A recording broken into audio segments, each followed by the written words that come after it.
Selamat datang di channel ini, jangan lupa subscribe, like dan share videonya, terima kasih. Bab 865 Mata Kuliah Wajib. Suara yang tiba-tiba itu membuat jantung semua orang berdebar kencang. 9 susunan penekan iblis Azur pada akhirnya gagal sepenuhnya menghalangi kekuatan penghancur dunia yang disebabkan oleh penghancuran diri bintang-bintang. Jika benda itu jebol, semua orang di dalamnya, beserta seluruh gua, akan hangus menjadi abu. Bahkan sisa-sisa dari Jade Kyong Supreme, yang menderita 5 tanda pembusukan, tidak mampu menahan kekuatan penghancuran. Wajah Hong Luan memucat karena ketakutan, dan dia berteriak, "Kita akan mati di sini. Keluar dari sini." Namun, ia menemukan bahwa, pada suatu saat, jangkrik guntur di luar telah ketakutan dan semuanya menyusut ke ambang pintu batu, menjadi bola cahaya yang menyelimuti seluruh ruangan batu itu. Wajah kecilnya semakin pucat. "Wah, Guru, kenapa Anda tidak memeriksa almanak sebelum keluar? Kami datang ke sini dan tidak ada satupun yang berhasil. Kami tidak mencoba mencuri apapun, kami selalu dihantui oleh nasib buruk." Urat-urat di dahi sang perawan surgawi agung berdenyut. Seandainya Yao Qingyu tidak ada di sana secara langsung, dia tidak akan berani mengungkapkan identitasnya. Dia pasti akan memastikan pengkhianat ini tahu mengapa bunga-bunga itu begitu merah. Namun, keluar dari kesulitan ini ternyata cukup merepotkan. Jika mereka memaksa masuk, begitu jangkrik petir ini melepaskan kekuatannya, semua orang yang ada di sana akan mati kecuali dia. Saat itu, Yao Qingyu berpikir sejenak, lalu mengeluarkan lukisan pemandangan megah dan berkata, "Masuklah, semuanya. Saya akan memimpin kalian dan mencoba untuk masuk." Meskipun Lei Chen berbahaya, dia memiliki 5 elemen 9 kuali terhormat, yang untuk sementara dapat menahan serangan Lei Chen. Anda bisa mencoba menerobos. Peribulan darah mengerutkan kening dan bertanya, "Seberapa yakin kamu?" Yao Qingyu berpikir sejenak dan berkata jujur, 30%, lagi pula, ini 100 jangkrik petir, bukan hanya 1 atau 2. Jika lebih dari 3 jangkrik petir menyerang, perisai cahaya dari 9 kuali 5 elemen tidak akan mampu menahan serangan mereka. Dia akan menjadi abu diterjang kawanan jangkrik guntur. Jantung Peribulan Darah berdebar kencang, dan dia bertanya dalam hatinya, "Tuan Jahat Tulang Putih, bukankah kau mengatakan bahwa formasi besar itu bisa melindungi kami?" "Bagaimana bisa?" Penguasa Jahat Tulang Putih terus menatap Jade Kyong Supreme tanpa menoleh, dan berkata, "Saya rasa itu karena tidak ada yang merawatnya selama 100 tahun, sehingga daya pertahanan sistem tersebut jauh lebih rendah daripada sebelumnya." Peribulan Darah itu sangat serius dan bertanya, "Apakah ada cara untuk mengusir jangkrik petir itu?" Raja Jahat Tulang Putih menunjuk ke jepit rambut Dewa Giok tertinggi dan berkata, "Dengan jepit rambut yang masih utuh ini di tangan, Lei Chen akan memberi jalan." "Ah!" Dengan gembira, Peribulan Darah dengan cepat meraih seluruh jepit rambut itu dan menariknya hingga lepas. Rambut hitam Yukyong Supreme terurai seperti air terjun, melambai lembut tertiup angin. Alih-alih mengurangi keindahannya, hal itu justru menambah pesona surgawinya. Peribulan Darah menangkupkan tangannya dan berkata, "Saya minta maaf, senior." Sambil memegang jepit rambut di tangannya, dia tiba di pintu masuk ruangan rahasia. Jangkrik guntur yang sebelumnya menghalangi jalan keluar ruang batu itu menyebar, menciptakan sebuah lorong. Mereka tampak sangat waspada terhadap tikungan tajam ini. Melihat bahwa cara itu berhasil, Peribulan Darah menghela napas lega. Klik! Tiba-tiba, retakan pada formasi besar itu melebar secara dramatis. Sebuah retakan sepanjang 1000 kaki membentang di seluruh formasi penekan iblis 9 langit. Kekuatan dahsyat dari formasi itu menerjang seperti tsunami, menghancurkan segala sesuatu yang ada di jalannya. Kediaman Dewa Giok berguncang hebat, dan ruang alkimia serta ruang senjata yang telah dijelajahi Yao Qingyu runtuh dalam sekejap. Ruang batu utama tempat mereka berada juga retak, dan bongkahan batu besar berjatuhan. Seluruh gua berada di ambang keruntuhan. Ekspresi Peribulan Darah berubah drastis, dan dia berkata, "Kalian semua cepat pergi, aku akan melindungi mundurnya kalian." Dia perlu memegang jepit rambut di tangannya dan membuka jalan bagi semua orang. Hong Luan gemetar, lalu dengan tegas menggendong tuannya dan berlari pergi. Dia bergegas keluar dari aula utama dan menghilang tanpa jejak melalui gerbang susunan. Yao Qingyu melirik Peribulan Darah dengan cemas dan berkata, "Tuan, hati-hati, aku akan menunggumu di luar." Setelah mengatakan itu, dia meraih Yan Jingru dan bergegas keluar, meninggalkan gua. Pada akhirnya, hanya Peribulan Darah dan penguasa Jahat Tulang Putih yang tersisa. "Tuan Jahat Tulang Putih, Ayo kita pergi juga. Dia menoleh dan berbicara kepada Raja Iblis Tulang. Namun, Raja Iblis Tulang membelakanginya, melambaikan tangannya, dan berkata, "Kau boleh pergi. Aku telah sampai di tujuanku. Ini adalah tujuan akhirku." Apa? Pupil mata Peri Bulan Darah menyempit, dan dia berseru dengan cemas, "Kau akan mati jika tetap di sini." Dengan kekuatan susunan yang begitu menakutkan, bagaimana mungkin jiwa yang tersisa bisa bertahan hidup? Penguasa jahat tulang putih berbalik dan menatap Peri Bulan Darah, secercah kelembutan yang jarang terlihat muncul di wajahnya yang menyeramkan. "Tujuan dari keberadaanku di Istana Jahat Tulang Putih adalah untuk bertemu tuanku sekali lagi. Sekarang setelah keinginanku terpenuhi, hidup tak lagi memiliki arti bagiku. Saatnya mengucapkan selamat tinggal, Bulan Darah." Perpisahan yang tiba-tiba itu membuat Peri Bulan Darah terkejut. Dia jelas membenci jiwa yang tersisa ini. Dialah yang menyebabkan hubungannya yang ambigu dengan Yao Qingyu dan membuatnya melakukan hal-hal yang paling dibencinya. Dia telah berkali-kali memikirkan cara mengusir penguasa jahat tulang dari jiwanya. Namun ketika tiba saatnya berpisah, saya tidak begitu senang. Penguasa jahat tulang putih menjadi lebih lembut, seperti seorang junior yang kepadanya ia menaruh harapan tak terbatas, dan berkata, "Jangan bersedih, belajar mengucapkan selamat tinggal adalah mata kuliah wajib dalam hidup. Tidak ada seorang pun yang bisa menemani siapapun selamanya. Begitu pula aku, dan Yao Qingyu pun tidak. Hargai dia dengan baik, jangan sampai seperti aku dan Yu Qiong, hanya dihantui penyesalan yang tak pernah bisa kami lupakan seumur hidup." Mata Peri Bulan Darah berlinang air mata. Tanpa disadarinya, dia tidak lagi membenci penguasa jahat tulang putih dan telah menganggapnya sebagai mentor dan teman. Dia menatap Raja Iblis Tulang dengan saksama, lalu membungkuk dengan kedua tangan terkatup sebagai tanda hormat. "Terima kasih atas bantuan Anda selama ini, dan terima kasih telah memungkinkan Yao Qingyu dan saya untuk bersama. Semoga kau dan Ratu Giok melanjutkan hubungan yang telah ditakdirkan di kehidupan selanjutnya." Raja Jahat Tulang Putih tersenyum puas. Pada saat ini, Peri Bulan Darah akhirnya menghadapi perasaannya terhadap Yao Qingyu dengan tenang. Dia sangat berharap itu akan terus berlanjut. Dia meletakkan tangannya di belakang punggung dan berkata dengan lembut, "Aku juga berharap kalian berdua memiliki kehidupan yang panjang dan bahagia bersama." "Hati-hati, Bulan Darah." Peri Bulan Darah meneteskan air mata dan berkata, "Selamat tinggal, Tuan Jahat Tulang Putih." Dia menatap sekilas penguasa jahat tulang putih untuk terakhir kalinya, lalu berbalik dan bergegas keluar dari formasi. Saat ini, ruangan batu itu bergemuruh tanpa henti saat bongkahan batu besar berjatuhan. Raja Iblis Tulang berdiri dengan tangan di belakang punggungnya, diam-diam menyaksikan Peri Bulan Darah pergi. Senyum di wajahnya memudar, digantikan oleh rasa melankolis.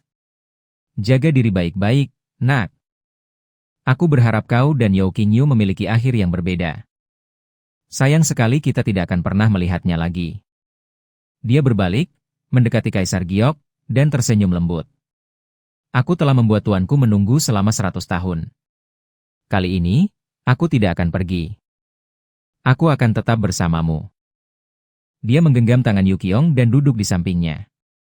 Melihat gua yang terus runtuh, senyum lega muncul di wajahnya. "Kita akan bertemu lagi di kehidupan selanjutnya." Gemuruh. 9 susunan penekan iblis biru hancur total. Ruangan batu itu runtuh dalam sekejap, mengubur kedua orang yang telah terpisah selama 100 tahun menjadi satu selamanya. Di langit berbintang. Peri Bulan Darah menoleh ke belakang melihat bintang jatuh yang telah hancur menjadi debu, air mata mengalir di wajahnya. Gelombang kesedihan melanda hatiku. Seharusnya mereka tidak berakhir seperti ini. Menguasai. Yao Qingyu terbang mendekat dan, sambil memandang Peri Bulan Darah dengan air mata mengalir di wajahnya, bertanya dengan penuh keprihatinan. "Ada apa?" Bab 866 Mutiara Petir Penghancur Dunia muncul. Suara yang familiar itu, seperti aliran air hangat, melenyapkan kesedihan di hatinya. Dia menyeka air matanya, menatap wajah Yao Qingyu yang khawatir, dan merasakan gelombang emosi di hatinya. Kata-kata terakhir dari penguasa jahat tulang putih di ranjang kematiannya terlintas di benakku. Suatu hari nanti, Yao Qingyu akan meninggalkannya seperti yang dilakukan oleh Raja Jahat Tulang Putih. Tidak ada yang namanya persahabatan abadi di dunia ini. Dia melirik Yao Qingyu, lalu ke Yan Jingru, yang dulunya adalah atasan Yao Qingyu secara nominal, yang berdiri di sampingnya. "Akhirnya aku mengambil keputusan." Dia mengumpulkan keberaniannya dan berkata, Qingyu, jika kau selamat dari perang besar roh jahat, aku akan tetap hidup. Aku akan memberimu hadiah. Hadiah lainnya? Yao Qingyu tertawa kecil dan berkata, tuanku sudah memberiku cukup banyak hadiah. Bahkan hanya, lukisan pemandangan megah, saja sudah merupakan artefak yang hampir sakral bagi saya, dan saya tidak akan pernah bisa membalas hutang budi sebesar itu. Pribulandara menggelengkan kepalanya dan tidak berkata apa-apa lagi. Hadiah yang ingin dia berikan bukanlah barang ajaib. Dia menenangkan diri dan berkata, kita harus kembali. Dalam perjalanan ini, hanya aku yang mendapat kesempatan untuk menjadi kultivator Naschen Soul. Namun, kau tidak memiliki kesempatan untuk mendapatkan sutra kelahiran kembali dan mutiara petir penghancur dunia yang kau idamkan. Dia merasa agak menyesal. Dia mengajak Yao Qingyu untuk menemaninya dalam perjalanan berbahaya, tetapi pada akhirnya, dia tidak mencapai apapun. Yao Qingyu menghela napas, ini takdir. Karena Supreme Jade Qiong tidak menempatkan mutiara petir penghancur dunia itu di dunia luar, itu berarti dia tidak ingin mewariskannya kepada generasi mendatang. Kita tidak perlu memaksakannya. Kata-kata itu bahkan belum sepenuhnya keluar dari mulutnya. Pribulandara tiba-tiba melihat telapak tangannya dengan terkejut. Tiba-tiba, jepit rambut itu mulai bergetar, membuat telapak tangannya terasa kesemutan dan mati rasa. Benda itu memancarkan kilatan petir berirama, seolah-olah sedang memanggil sesuatu. Kemudian, dari 9 susunan penekan iblis biru dan gua yang telah berubah menjadi debu dan berserakan ke segala arah, tak terhitung banyaknya jangkrik petir dengan mata berlinang air mata terbang keluar. Mereka semua berbondong-bondong ke tempat ini, mengepakkan sayap dan mencicit saat datang. Jangkrik petir? Mereka masih hidup? Pribulandara terkejut dan dengan cepat mengangkat jepit rambutnya, sambil berkata, kemarilah kalian semua. Yao Qingyu mengangkat alisnya, ekspresinya pun menjadi cukup tegas. Dengan begitu banyaknya jangkrik petir, mereka tidak punya jalan keluar. Dia dengan cepat merangkul Yan Jingru dan membawanya ke sisi Pribulandara. Satu-satunya harapan mereka sekarang adalah menggunakan jepit rambut itu untuk mengusir mereka. Mendekatlah. Ada terlalu banyak jangkrik petir, kata Pribulandara dengan serius. Berbeda dengan sebelumnya, ketika jangkrik petir berkumpul bersama dan dengan mudah menyebar untuk membuat jalur, kini jangkrik petir tersebar ke segala arah, di atas dan di bawah. Jika jangkauan perlindungan jepit rambut terganggu dan jangkrik petir menerjang Yao Qingyu atau Yan Jingru, itu akan menimbulkan ancaman fatal. Yao Qingyu tak berani lengah dan kembali mendekati Pribulandara. Melihat Lei Chen yang tampak mengancam, dia merasa sedikit gelisah. Akhirnya, dia mengertakkan giginya dan berkata, Tuan, saya minta maaf. Dia juga melingkarkan lengan satunya lagi di pinggang Pribulandara. Oh, terkejut dan tak siap, Pribulandara ditarik ke dalam pelukan Yao Qingyu. Tubuh mungilnya bergetar hebat, dan ia tak kuasa menahan erangan pelan. Wajahnya yang cantik dengan cepat memerah. Merasakan kehangatan di pinggangnya dan lebar dadanya, jantungnya berdebar kencang.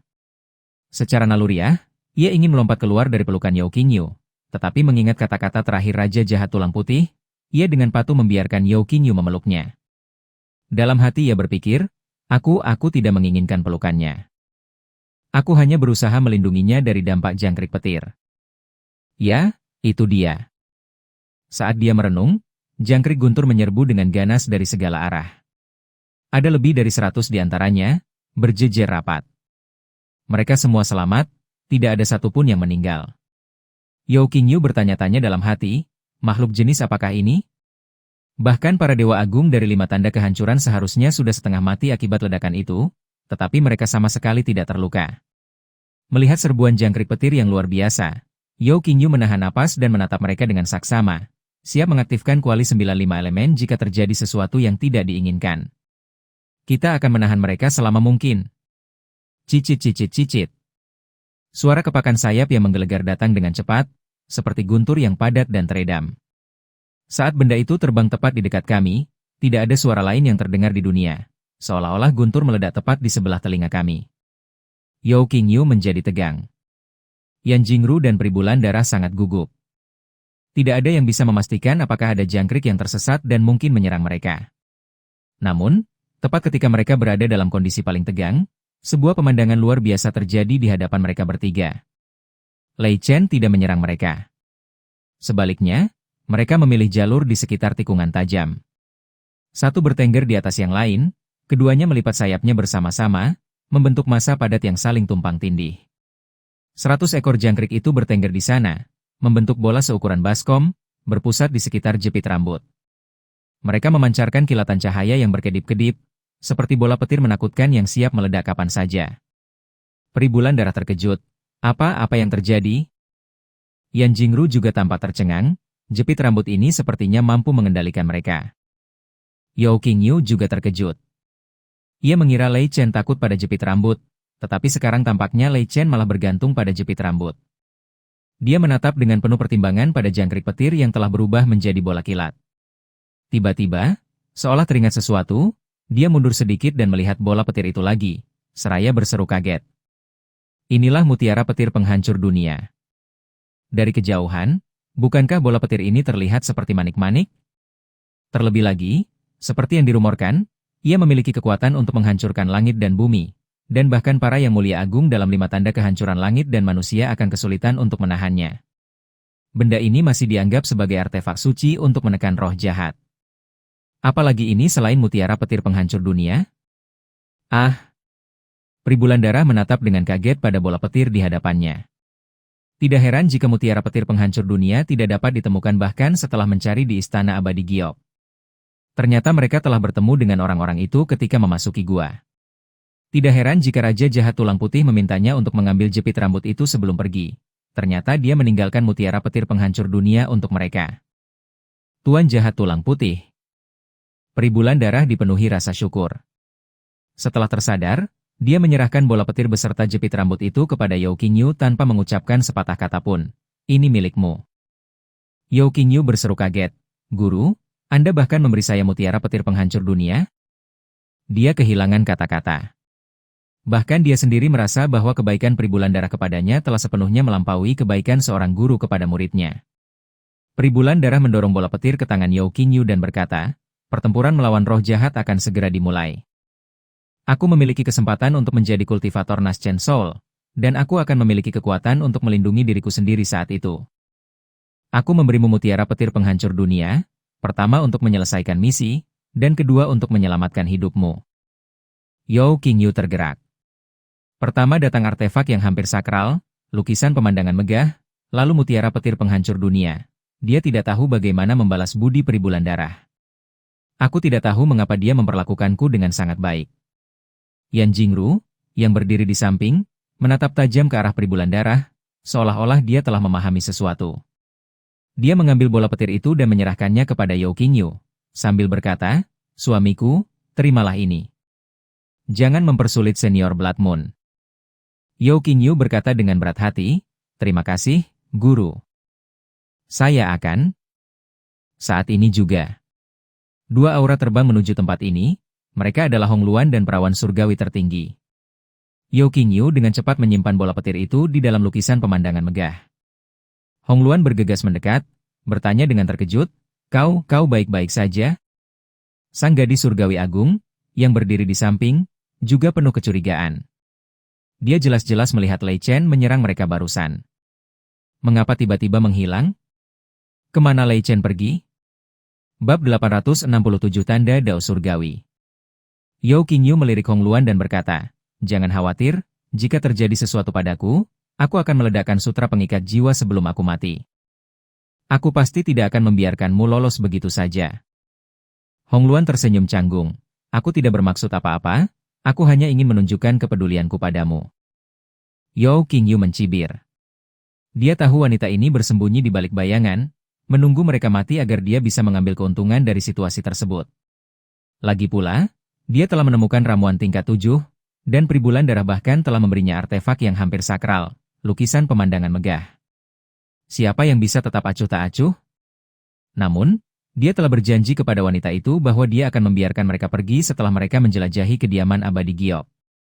Mengingat ia telah bersikap cukup baik di dalam gua, Yao Qingyu memutuskan untuk tidak mempersulit mereka. Dengan sebuah pikiran, sehelai rambut terlepas dari jiwa Hong Luan dan terbang kembali ke telapak tangan Yao Qingyu. Dia melambaikan tangannya dan berkata, ayo pergi. Masalahnya sudah selesai, sekarang saatnya bergegas kembali ke konstelasi Tianxing. Tuhan tahu kapan roh-roh jahat akan melancarkan serangan besar-besaran, kita tidak bisa menunda lebih lama lagi. Hei! Tepat saat dia hendak pergi, Hongluan memanggilnya, kau belum mengembalikan perangkat penyimpanan ruang milik adikku. Oh! Yao Qingyu kemudian teringat bahwa dia juga telah mengambil alat penyimpanan ruang milik gadis kecil itu.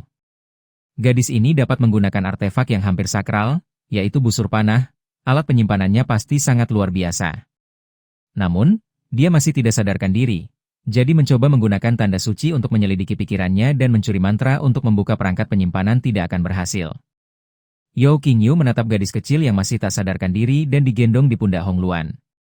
Dia mendekat dan mencubit pipinya dengan nada kesal. Aku baru saja memukulmu 2 kali, dan kau langsung pingsan begitu saja? Kelopak mata Hongluan berkedut saat dia membaca ini. Baiklah, kau mau mencubit wajah Supreme, ya? Dia hampir bisa melihat kata, kematian, terukir di dahi Yao Qingyu. Sang perawan agung sangat marah. Dasar bajingan, kau pantas mati. Setelah aku pulih, aku pasti akan mengajakmu. Tepat saat itu, suara Yao Qingyu yang penuh curiga tiba-tiba terdengar dari sampingnya. Dasar nakal, kau tidak pura-pura pingsan, kan? Siapa yang terus merasa pusing berhari-hari? 2 hari telah berlalu sejak saya tiba di sini dari celah paling selatan di konstelasi gelap itu. Seharusnya dia sudah bangun sekarang, apapun yang terjadi. Sang gadis surgawi terkejut dan dengan cepat mematikan kelima inderanya, membungkam pikirannya. Benar saja, sesaat kemudian, sebuah kekuatan secara paksa memasuki tubuhnya dan menjelajahi kedalaman jiwanya. Dia benar-benar pingsan. Yao Qingyu menyimpan tanda pendengar suci, tampak kecewa. Dia tidak punya waktu untuk menunggu gadis itu bangun, dan tidak akan praktis untuk membawanya kembali ke gugusan bintang matahari. Satu-satunya pilihan adalah membiarkannya pergi. Adapun perangkat penyimpanan ruangnya, Yao Qingyu dengan enggan mengeluarkannya. Tidak ada gunanya bagiku untuk menyimpannya. Itu hanya akan merugikan orang lain dan diriku sendiri. Ini dia. Yao Qingyu dengan santai menyelipkan alat penyimpanan ruang itu ke dalam lengan baju gadis itu. Namun kemudian dia teringat bagaimana bocah itu hampir menusuknya sampai mati dengan panah, dan dia kembali marah. Dia menampar pantatnya dengan keras menggunakan punggung tangannya. Dasar bocah nakal. Aku memberimu pelajaran atas nama orang tuamu. Jangan sekejam itu lagi lain kali. Untungnya kau bertemu denganku. Kalau orang lain, kau pasti sudah tercabik-cabik sekarang. Setelah mengambil foto, dia bertepuk tangan dan memanggil Yan Jingru dan Pribulan Darah. Ayo pergi. Hongluan terkejut, matanya terbelalak tak percaya. Tuan, apakah ada yang menepuk pantat Anda? Dia dengan hati-hati menatap gadis surgawi agung, yang tampaknya masih tidak sadarkan diri, tetapi Hongluan dapat merasakan bahwa gunung berapi akan meletus. Sungguh. Setelah Yao Qingyu dan yang lainnya pergi menjauh, Sang Maharani Agung perlahan membuka mata hitam putihnya yang jernih. Dia melompat dari Hongluan, matanya tidak lagi menunjukkan ketenangan dan ketidakpedulian seperti biasanya. Kemarahan membulatkan pupil matanya, dan lidah api yang hampir nyata menyembur dari bola matanya. Ini keterlaluan. Ini keterlaluan.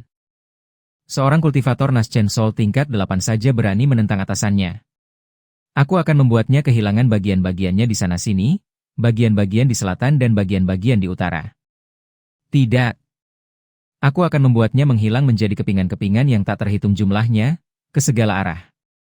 Hongluan menundukkan kepalanya, menatap tuannya yang marah, tidak berani mengucapkan sepatah kata pun. Dalam ingatannya, guru besarnya tidak pernah marah. Bahkan ketika ada keuntungan atau kerugian berupa harta benda berharga, peluang, atau hal-hal eksternal lainnya, dia tidak pernah marah. Setelah mencapai tingkat statusnya dan memiliki segala sesuatu di dunia, dia telah lama mencapai keadaan di mana dia tidak lagi terpengaruh oleh hal-hal eksternal. Namun hari ini, saya pertama kali dicubit di pipi, kemudian dipukul pantatnya, dan akhirnya dipukul dengan 2 tongkat di awal.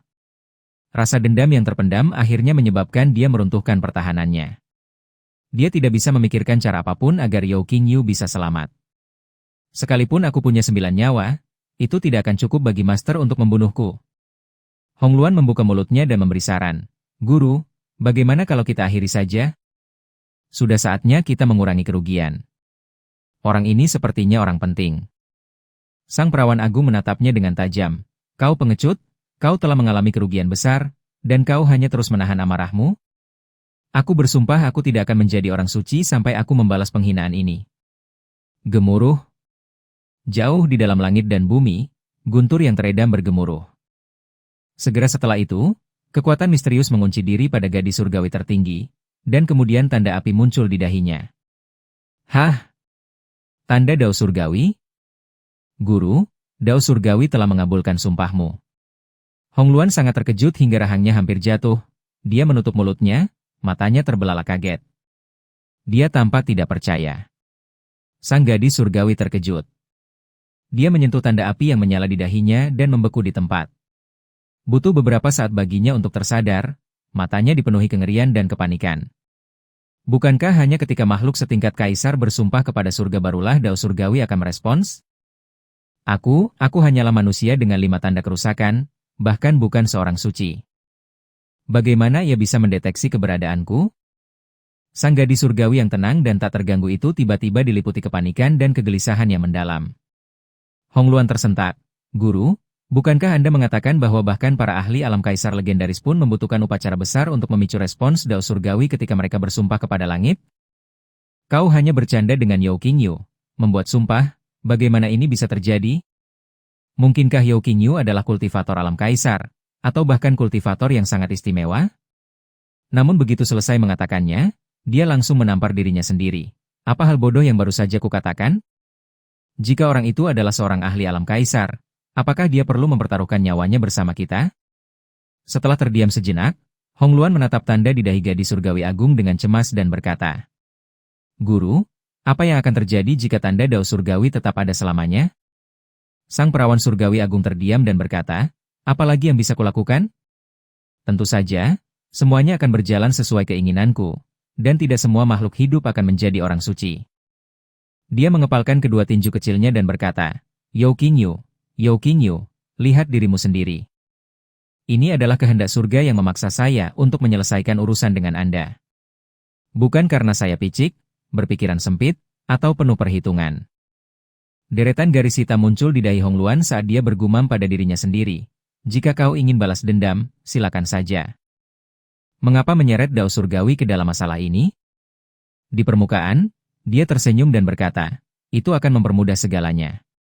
Begitu guru pulih kultivasinya, kita akan menyerbu konstelasi surgawi dan mengalahkannya sampai dia berlutut di tanah, memohon ampunan. Ayo pergi. Dia meraih Celestial Maiden Supreme dan melompat ke arah Western Mystic Maiden Constellation. Namun setelah melangkah hanya 2 langkah, dia tiba-tiba menabrak sesuatu, yang membuatnya terpental ke belakang. Dia memperingatkan, Tuan, ada penghalang spasial. Sang gadis surgawi mendongak dan pupil matanya menyempit tajam.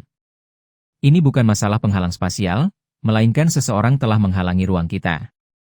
Dan mampu menutup seluruh langit berbintang secara diam-diam. Hanya tersisa 1 orang. Sang penakluk hati terhebat.